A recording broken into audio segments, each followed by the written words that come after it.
আমরা যখন একটা ইউটিউব চ্যানেল তৈরি করি তখন কিন্তু আমরা অনেকের কাছ থেকে সাবস্ক্রাইবার নিয়ে থাকি। আমাদের আশেপাশে যে বন্ধু-বান্ধব আছে, এই যে পাড়া প্রতিবেশী আছে, তাদের ফোনে গিয়ে আমাদের চ্যানেলটা সাবস্ক্রাইব করে রাখি। এইটা কিন্তু সবচেয়ে বড় একটা ভুল। এই রকমের আরও অনেকগুলো ভুল আছে যারা নতুন কন্টেন্ট ক্রিয়েটর বা ইউটিউবার আছে তারা এই ভুলটা অনেক বেশি পরিমাণ করে থাকে। তো সেই বিষয় নিয়ে আজকে কথা বলবো।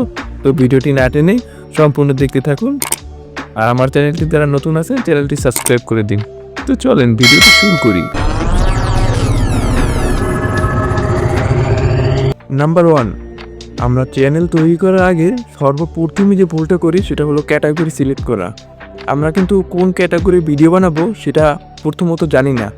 আমরা যখন দেখতে পাই এই লোকটা এত পরিমাণ ভিউজ কামিয়েছে, মনে করেন আপনি ইউটিউব স্ক্রল করতেছেন, হঠাৎ করে দেখলেন একটা ভিডিওতে 10 মিলিয়ন বা 20 মিলিয়ন ভিউ। তো আপনার মাথার ভেতরে একটা চিন্তা গেল যে এই লোকটা তো এত মিলিয়ন ভিউ কামাইছে, তার মানে তো আমি যদি এই রকমের ভিডিও বানাই তাহলে আমি এরকমের ইনকাম করতে পারবো। আসলে এই ধারণাটা সম্পূর্ণ ভুল। কারণ আপনার ভেতরে যে স্কিলটা আছে, যে দক্ষতা আছে, সেই দক্ষতা অনুযায়ী আপনাকে ভিডিও বানাতে হবে।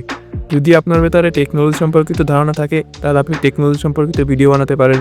আপনার যদি কোনো আঁকাআঁকি বা এরকমের ধরনের অনেক ধরনের ক্যাটাগরি আছে, আপনাদের যেটা পছন্দ সেই হিসেবে আপনারা কাজ করবেন। কিন্তু এই যে অন্যেরটা দেখে যে কপি করা, এইটাই কিন্তু সবচেয়ে বড় ভুল। পয়েন্ট নাম্বার 2, একটা ইউটিউব চ্যানেল তৈরি করার সময় আমরা একটা নাম ব্যবহার করি, কিন্তু আমরা সার্চ করি অনেক সময় দেখি না যে এই নামে অন্য কোনো চ্যানেল আছে কিনা।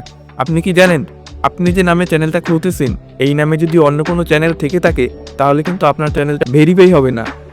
তার কারণে আপনারা কি করবেন, আপনাদের চ্যানেলটাকে যে নামটা দিবেন সেই নামটা যেন অন্য কোনো জায়গায়, মানে কোনো ফেসবুক বা অন্য প্ল্যাটফর্মে না থাকে। তো এই দুইটা ভুল সবসময় মাথায় রাখবেন।